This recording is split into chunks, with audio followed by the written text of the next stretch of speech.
This is now the 4th Harry Potter film. How has Harry changed since the first one?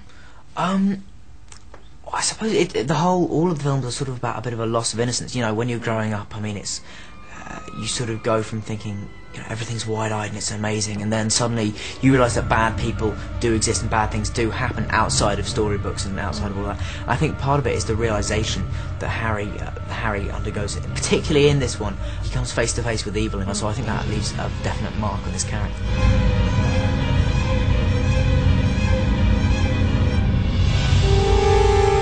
Harry has to ask someone on a date in the Goblet of Fire. Did it remind you of the first time you had to ask someone on a date? Well, I mean, mine went slightly smoother than Harry's. I mean, not much. I'm not that, you know, because I think any guy at 14 years old is useless with girls. I know I certainly was.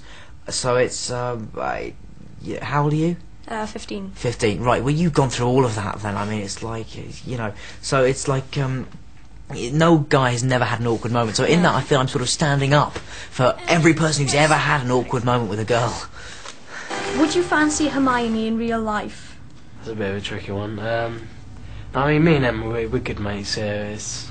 Sorry, I mean Ron and Hermione. That's a sort of a different story probably, because there could be something between them. But no, me and Emma, we're just sort of good mates, really. Harry Potter has made international stars of Daniel Radcliffe, Rupert Grint and Emma Watson, all of whom have grown up in the public eye. A tall order for even the most hard-skinned young actors, who must now put up with the cheekiest of questions from the world's media. My dad is ginger. Do you think that people are biased against ginger-haired people? I don't know. I've never really known it like that. I mean, when I was at school, I used to get the odd sort of people shouting out ginger and that, and or ginger as well as a popular one as well. But I'm pretty pleased with him. He's got me the part of Ron, so I can't really complain. Well, look at me now then. Yeah, exactly. Yeah.